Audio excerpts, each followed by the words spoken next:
يسعد لي صباحكم يا احلى متابعين. ان شاء الله تكونوا بالف خير انتم عم تحضروا فيديو اليوم الجمعة. ان شاء الله تكون جمعة مباركة على الجميع ويعم السلام بجميع البلدان يا رب، ما قلنا الا بالدعاء.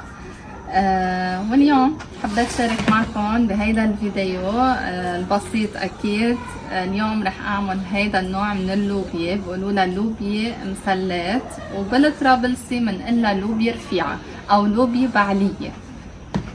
فهيدا شكلها، شفتوها؟ هلا انا نقيتها ونظفتها، شوفوا ما احلى لونها، خضرة بتجنن. فهلا انا بدي احضرها واطبخها، واكيد بدنا نشارك معكم كل تفاصيل نهارنا، ورح نروح مشوار مع بعض ورح نرجع ونتغدى منها. وهلا عملت له صبحية صغيرة لعمر قبل ما نفل من البيت، أرجيلة ونسكافيه. بس للأسف اليوم ما شاركنا معكم الترويقة، لأنه فعلا أنا كنت كتير تعبانة فهو ما فيقني.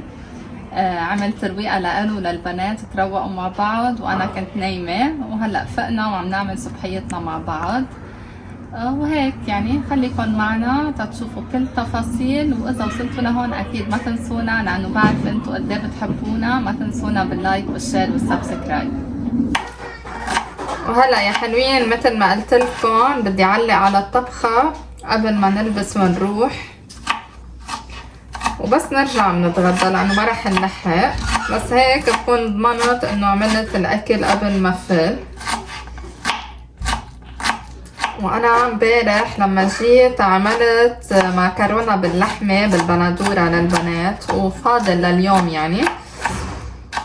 يعني عندي اختيارين للغدا. هيدي اللوبيا طيبة يعني اكيد بنحبها كلياتنا. وانا لهيدي اللوبيا بفرم بصل ناعم، واكيد رواس من الثوم. هلا برجيكم طريقتي فيها. هلا انا عاملة بس كيلو، لانه هيدي الاكلة ما بنحبها اكتر من نهار يعني صراحة.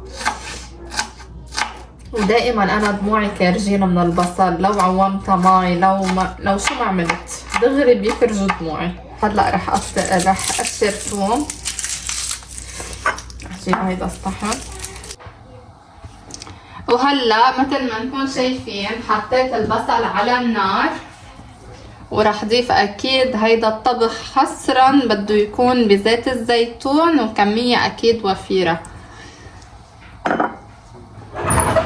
هيدا البصل رح خليه شوي يتقلى وارجع ضيف الثوم اللي قشرتهم. واكيد بهيدا الوقت بدي جاوب على كذا سؤال عم ينسأل، بس صراحة ما بقدر جاوب عليهم كتابة لانه رح يكون مفصل، وكرمال ما تقعدوا تقروا هيك يعني جريدة مثل ما بيقولوا، فهيك بجاوب عليهم كل مرة بالفيديوهات. في متابعة لإلي عم تقلي على كريم للايدين، اكيد رح اسال اذا في منه عنا بالصيدليه، ولا اشرح لكم اكثر شوي شو عم بيصير بايدي. انا كل ما تجي الشتويه ايدي بيحسسوا، يعني بس يشموا ريحه البرد كتير بيحسسوا، بيصير فيهم وجع وكتير بتضايق يعني، وشكلهم الخارجي بيصير صراحه كتير عم بتعذب كمان بهيدا الموضوع، عم يضايقني. وما عم خلي دواء يعتب علي مثل ما بيقولوا، يعني من اتقل كريمات للكريمات الكتير رخيصة. فهلا عم بستعمل كريم يعني صراحة نصحتني فيه صيدلية وهي دكتورة بنفس الوقت. قالت لي انه هيدا فيه كورتيزون، بس بدك تثابري عليه صبح وعشية، وهو هيك عم بعمل يعني. ولهلا ما في افاده، بس عم ينشف لي اياهم لهلا، انه مبين منيح. ليش؟ لانه عم ينشفهم يعني ما عم يخلي الدم يطلع منهم. فهلا عم نحاول هيدي التجربه، واذا ما مشي الحال اكيد بدي اشوف حكيم جلد مختص، لانه بس تجي يرجع يطفي الطقس عم يصحوا ايدي يعني، عرفتوا؟ هذا اللي صاير معي بخصوص ايدي. هلا في ناس كمان عم يحسوني انه انا بالفيديوهات عم كون تعبانه. صح، مزبوط، هيدا هو الاحساس، بس الفكرة مش هو يعني انا ما شبني شي يعني، الحمد لله. نشكر الله يعني عم نعم منيح وكل شي تمام، بس الفكرة مزبوط انا عم حس هالفترة بتعب يمكن يكون في اردام او شي، لانه بالعاده انا بصير معي هيك قصص، بخصوصي انه هلا شعري كتير عم بهر له تقريبا فتره شي شهر، وانا عن جد خسرت نص شعري، وهذا عن جد الامر كتير مضايقني. في ناس بيقولي ليه عم تربطي شعرك وهيك، لانه انا عن جد ما فيني افرده، خصوصي انه انا كل شغلي بالمطبخ يعني بكميات هائله عم ينزل، فبضطر اني اربطه كرمال ما يهر. اكيد انا وقت بكون انه ماني عم صور اكيد بفرده وبعتني فيه، وعم بستعمل له شامبوانات خاصة وكريمات خاصة وادوية كمان، بس الظاهر انه ما عم بستفيد، يعني يمكن يكون للاسف في اردام او حديد. هلا بعدني عم بستعمل الادوية لنشوف اذا اضطريت اني اعمل فحوصات تشوف اذا في عندي نقص، واقتضى التوضيح مثل ما بيقولوا.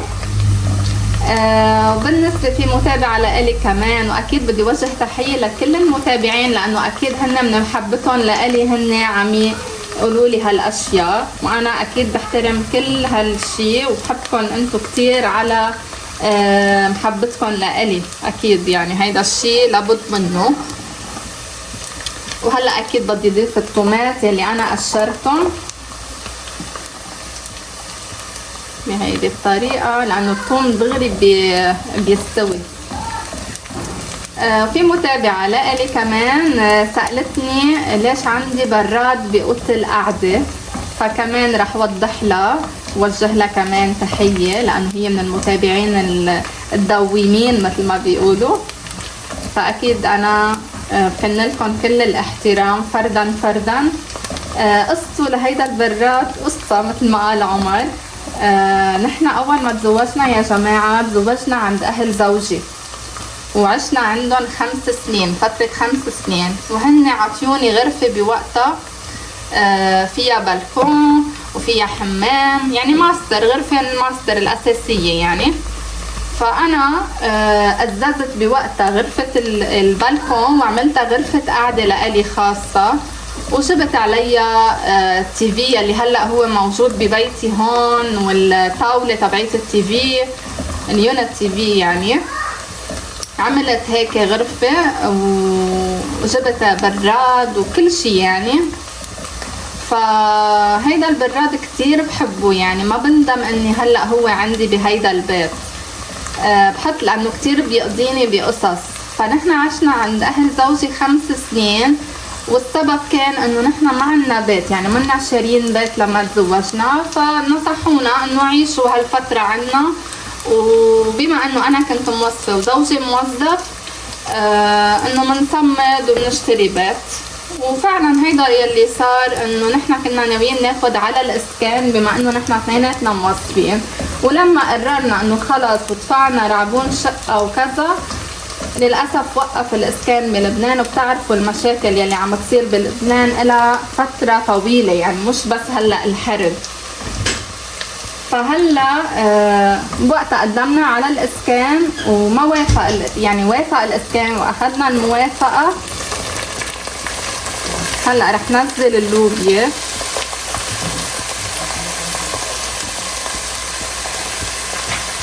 واكيد اللوبيا منسفها تنسيق يا جماعه، ورح نحط لها الملح والبهار دغري. هيدا الملح، وهلا البهار،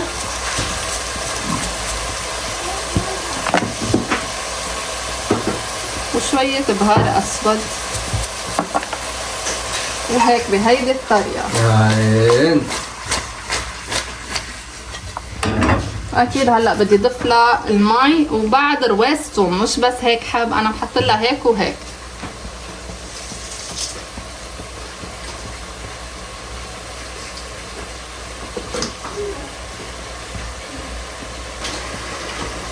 وهلا بسم الله راح ضيف لها المي.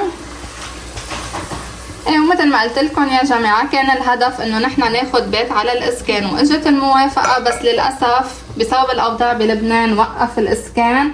وهون قررنا لانه بدنا نكبر عائلتنا انه ننقل على بيت اجار، ونقلنا على هيدا البيت، وجبنا اسيله، اكيد كان عندي اسيل، وهيك وكبرت عيلتنا. وهلا هيدي الطبخة على النار، غطيتها على نار هادية، بدي خليها لتستوي تماما.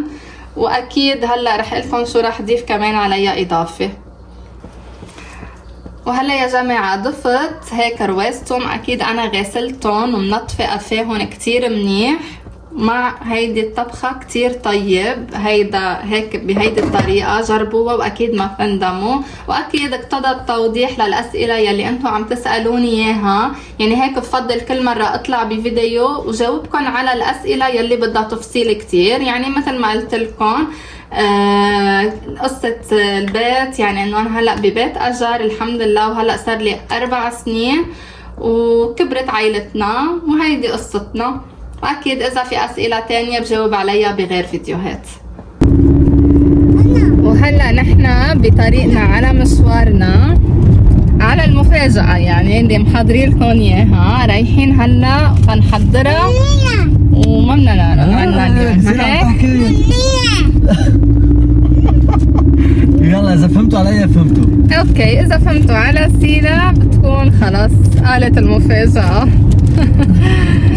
اوكي لوين رايحين يا سيلا؟ يا سلام، روحي عادي، روحي روحي روحي. هضحكنا. يلا هلا اذا قدرنا نصور لكم شيء مقطع هيك. لا شيء شو مقطع؟ انه مقطع من فيديو يعني. شيء ما يلمح لكم بنحاول. واذا وصلتوا لهون وبعتوا لهم بوسة لأحلى متابعين. يا سلام. يلا يا حلوين بنشوفكم بآخر الفيديو إذا الله راد. شوفوا يا جماعة قطعوا لنا الطريق. وكانوا يعني بفوتوا سيارتين ببعض، ما عم يبعدوا. ليك هيدي تعي. هاي هلو هاو ار يو. نعجة تقول لي قطعوا لنا الطريق.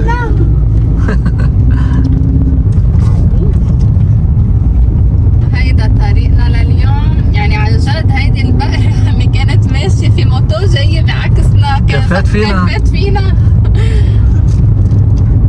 وهلا نحن وصلنا لمكان المفاجأة، وانتو عليكم تحذروا، وان شاء الله بالفيديو القادم تعرفوا على الاكيد شو هي المفاجأة.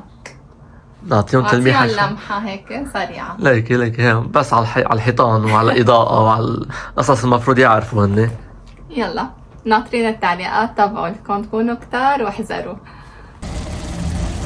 وهيك يا جماعة بعد ما خلصنا مشوارنا يلي رح تحذروا انتو بالتعليقات وين كنا وشو كنا عم نعمل، جينا هلا عم برجع بس هيك خليها تكتك على مهلها للوبيا، لو مثل ما عرفتوا تركتها يعني نص استوى ورحت، فهلا جيت وعم برجع كفي للاستوى اللي لها. هلا مبدئيا خلصت، بس عم بتركها تنشف ميتها شوي وتنقعد ناكل. بس شوفوا لي هالمنظر الخرافي. انا مثل ما قلت لكم عامله كيلو، يعني بعد ما نقيتها اكيد قلل كيلو لانه الاولاد ما بياكلوا منها، يعني بس انا وعمر. فشوفوا، وهدول الرواس الثوم الغير شكل، جربوها على طريقتي واكيد ما رح تندموا. وشوفوا هون شو ناطرني شغل. هدول اذا الله راد بكره بينزل الفيديو اللي لهم، لانه رح اشتغل فيهم انا وعمر، يعني هو حيكون الاساس بشغلهم.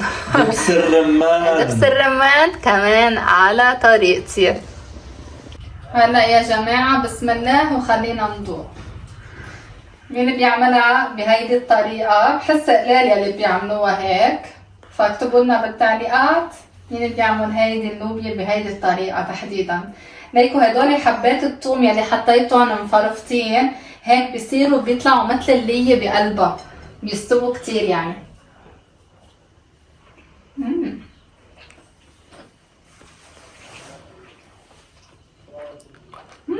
شفتوا؟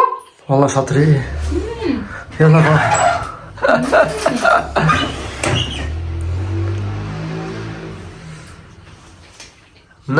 نهنو على كتر من مستوي نزل دغري يعني. ها اوه هاي ليه هيدي.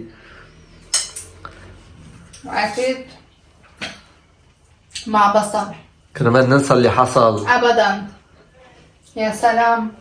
واكيد الباذنجان المكبوس مع هاي الاكله شي ناهي. يا سلام. واكسترا حار.